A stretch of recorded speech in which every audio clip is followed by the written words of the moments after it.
Hello again, my friends, and you are my friends, and welcome to your Talking Knockouts. Fury versus Chisora, the Gypsy King versus Del Boy.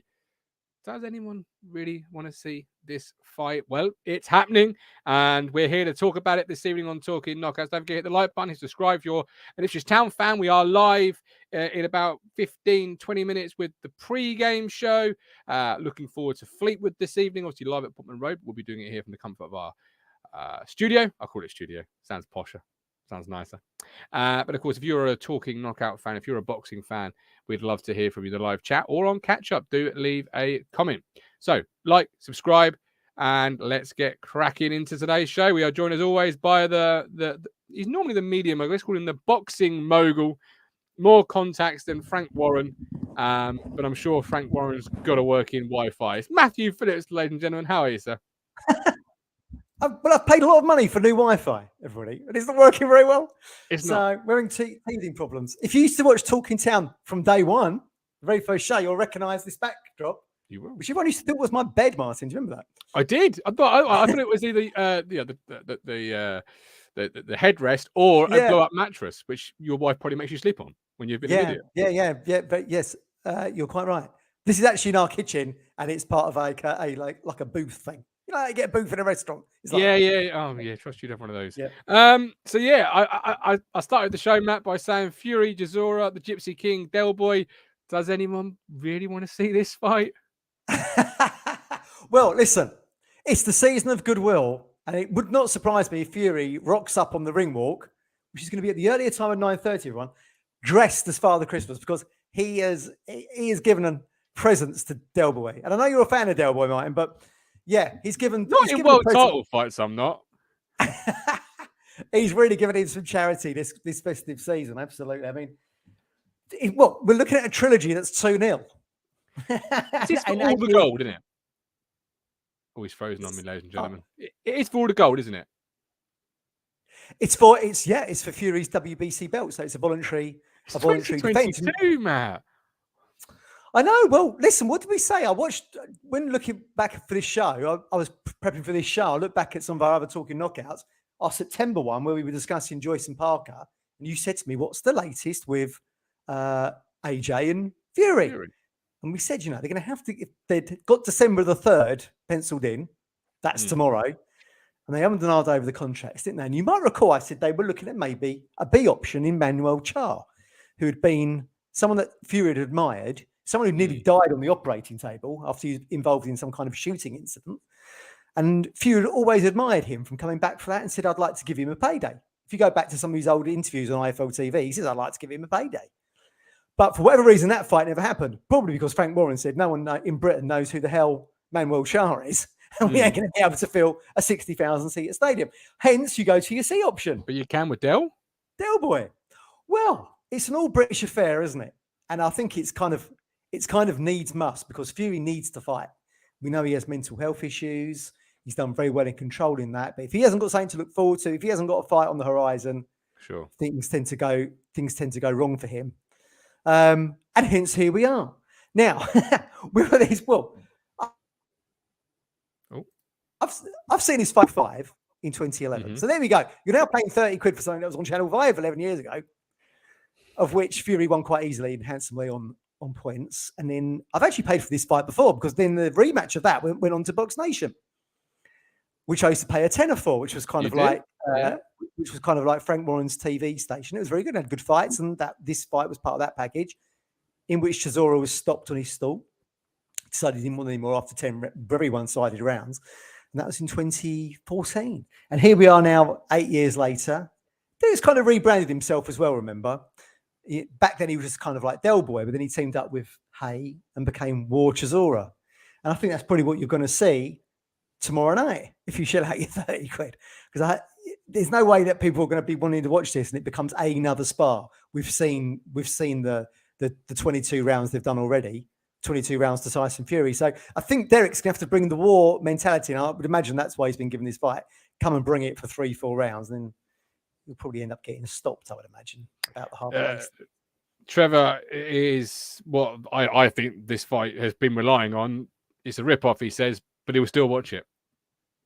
Yeah, me too. Look, you can't beat stadium fights involving two British fighters. Going away especially in heavyweights, going back to Normally, yes. This time, I'm not sure if I'll be fine with it. Everything is odd about this fight, mate. Absolutely, everything's odd. Like Chisora, we've just laid down why Chisora's got the fight, so he's clearly the C option, isn't he? Well, you could argue it's the D option because they probably wanted to do Usyk, but remind me of that. We'll come to that in just a second. Then you're doing it in December the 3rd. It's bloody freezing outside, isn't it? Yep. Yeah, it is. Yeah. Okay, I think it's all very strange, which is why the ring if you're shelling out your dosh, the ring walk's going to be at 9:30. Normally they're sort of 10, 10:15, 10:30, aren't they, on stadium fights in the summer? But to ensure everyone can get home a little bit earlier and sitting there freezing, they're going to do it at 9:30. Where's it being held? Tottenham Stadium. That has a roof, though, doesn't it? Not in the traditional sense of what, like the Millennium Stadium or whatever it's called. So not a full enclosure. No, it's still. I think they can bring it in slightly, but not to the level of fully enclosed. No. But I mean, look, listening to George Warren, Frank Warren's son, talking about the fight this week, and he said, if you're going to do Fury fights in the UK, it's got to be in stadiums. Really, it's an O2 fight. This 20,000. But apparently, they're going to fill it tomorrow. 60,000 is what they're saying. Do you think it'll be 60,000 all told? I think it's unlikely. I mean, in the summer, people want to get pissed up, sit there in their shorts and sleeves. Yeah, absolutely. All day affair. Fury go toe to toe with Chisora. But December is a very bit of a hard sell. Interestingly, it's going to be on ESPN Plus in the States. So you just get that fight as part of your $6.99 or $9.99 you pay per month. So no one's shelling out on the pay-per-view. So for those that perhaps watch Buxton, they may also be able to watch. Yeah, absolutely. So that tells you exactly what it means, because Fury's become a big star in the States, but it speaks volumes when it not become the pay-per-view model on the other side of the Atlantic for tomorrow night. I'll ask you not a redundant question, but I'll ask you the question anyway. Anyway, Chisora can win this? It's knockout heavyweight boxing, so there's always a way. One punch mentality. I mean, look, Del Boy's had a full. Yeah, Del Boy's had, and that most people would say that he's got a puncher's chance, and Fury has been known to go down. Look how many times Wilder put him down. Twice in the twice in the first fight, and then in the third fight, he stuck him down twice in one round. You might recall. He did. Yeah. So Fury can walk into a shot, and if he does walk into a Chisora shot, there is a chance he could go down. And Derek's got an old school throwback record: 45 fights, 33-12.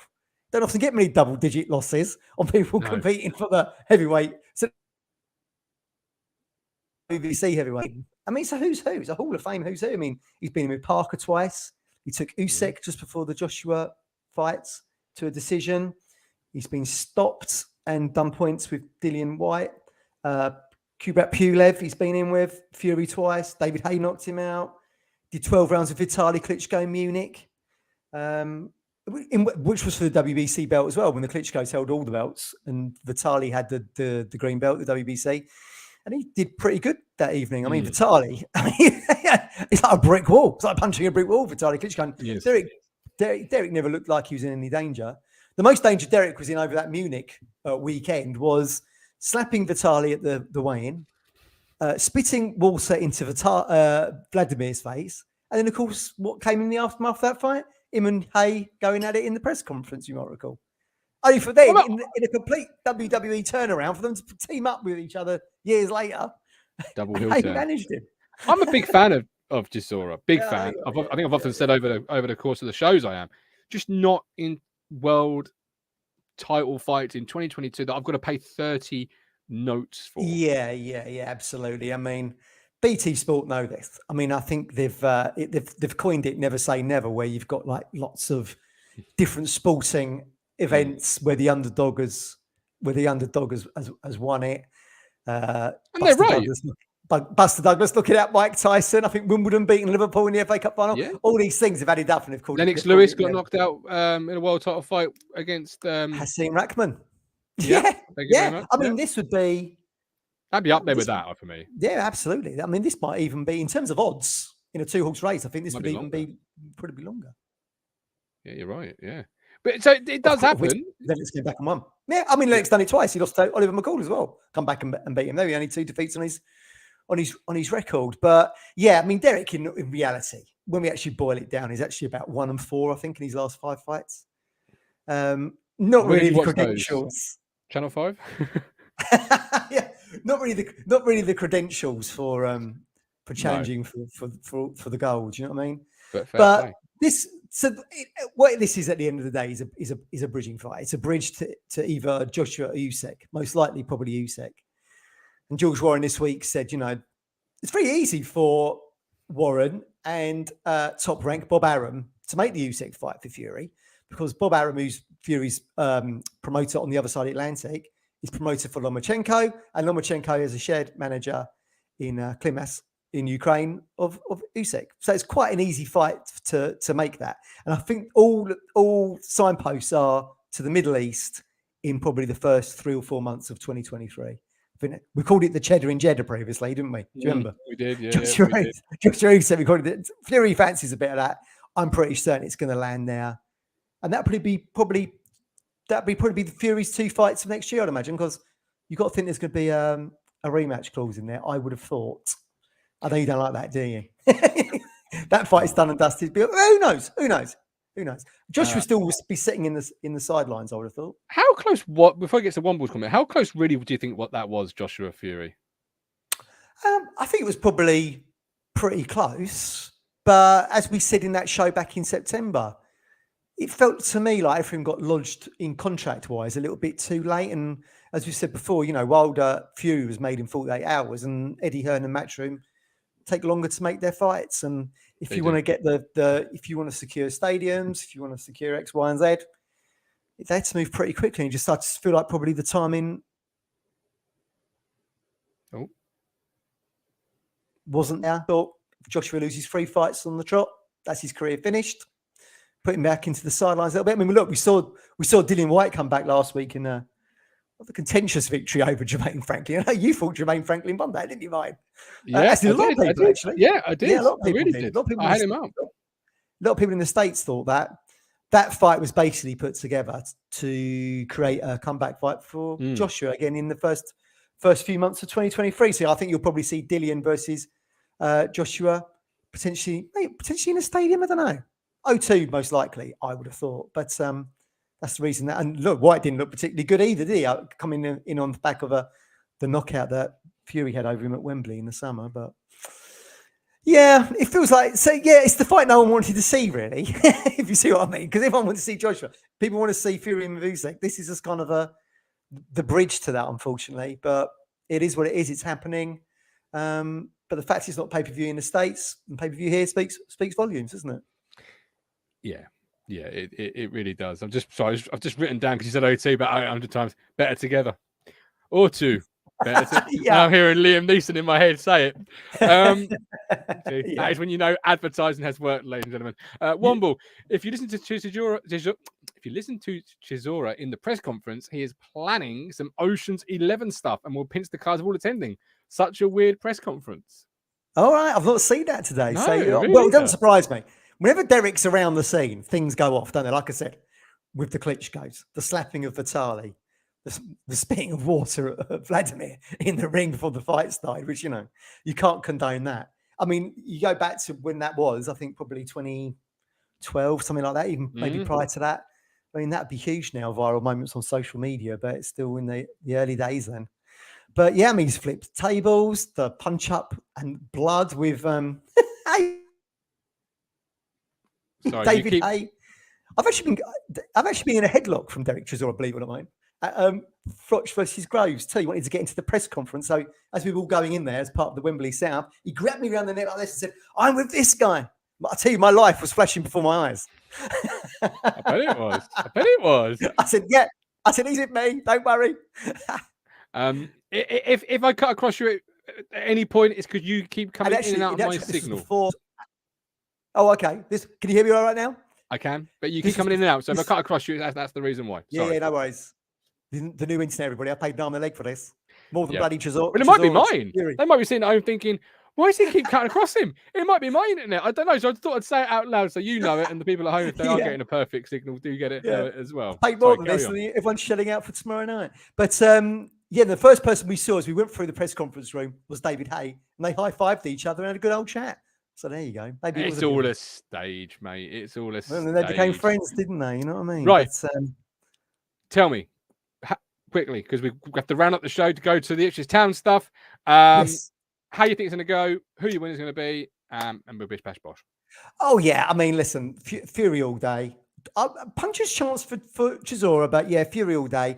I think it'd be very similar probably to the Dillian White fight, and Fury would get behind the jab, and then I think because Derek throws such huge looping hook shots, I think he could easily walk in. So uppercut. You saw Dillian White last week doing the old George Foreman like that to try and block the uppercuts from Franklin. I think Derek would be wise to try those tactics as well. I think he'll probably walk onto one and it'll be over in about 6 or 7 rounds. But I feel like it could be entertaining. We will see. Okay, we shall see. Fury in 3 rounds. Blimey, you're going even quicker. You're going for a Hagler Hearns, are you? It's going to go full leather for 3 rounds. We'll see. We'll see. There's by the way, if you can't afford the 30 quid tomorrow and you listen on the radio where it might be, there's a very good card featuring Josh Kelly in a British title fight on Channel 5. I think that's going to be a very good card tomorrow night. So check that one out if you want to see some action and not have to pay for it. There you go. Job done. Yeah. We are live in a couple of minutes for the Ipswich Town pre-game show. So join us then if you're a Town fan. But until then, he's the media mogul. I'm the Gov. This has been Talking Knockouts. And we'll see you after the fight, where I've got no doubt it'll be a reigning, undisputed champion. Am I right, Matt? Absolutely. You make me smile when I think of you.